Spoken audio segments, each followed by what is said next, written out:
నమస్కారం. మనకి ఏ ప్రాంతానికి ఆ ప్రాంతం వంటలు మారిపోతుంటాయి. వంటలు మారిపోతాయి, మనిషి మారిపోతాడు, వేషం మారిపోద్ది, భాష మారిపోద్ది, సంస్కృతి మారిపోద్ది, సాంప్రదాయాలు మారిపోతాయి, అలాగే ఆహార పదార్థాలు మారిపోతాయి. ఆ ప్రాంతంలో ఏం దొరుకుతాయి వండుకుంటారు అనమాట. అలాగే నార్త్లో ఎక్కువ మనకి ఆవాలు పండుతాయి అనమాట. ఎందుకంటే బాగా చలి ప్రదేశం అది. ఆ చలి తట్టుకోవడానికి అక్కడ ఆవాలు పండుతాయి. ఆవు నూనె వంటకి వాడుకుంటారు, వంటకి కూడా వాడుకుంటారు. కఫం చేసింది అనుకోండి, ఆవు నూనె వీపిని రాస్తే కఫం తగ్గిపోద్ది. అలాగే వాళ్ళు మామూలుగా మనం ఆవకాయ పెట్టుకుంటాం. ఎక్కడైతే వాళ్ళు ఆవకాయలు వాడతారు, మనం ఆవాలనే వాడతాం.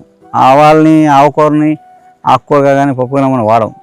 అక్కడ ఏం చేస్తారంటే లేత ఈ ఆవాలకాయలు, లేతకాయలని, పువ్వుల్ని, ఆకుల్ని కూడా పప్పులు వేసి వండుకుంటారు.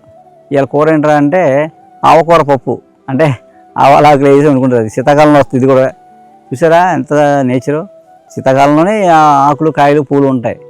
అందుకని ఆ శీతాకాలంలో ఆ కూర వండి తింటారు. తినడం వల్ల ఏంటంటే చలికి తట్టుకోగలుగుతారు. వేడి చేస్తుంది కాబట్టి చలికి తట్టుకునేలా చేస్తుంది.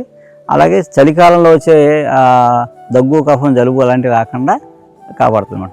అది ఆవాల కూర మనం కూడా వండుకోవచ్చు. శీతాకాలంలో అప్పుడు వండుకు తినచ్చు, ఇబ్బంది లేదు. నమస్కారం.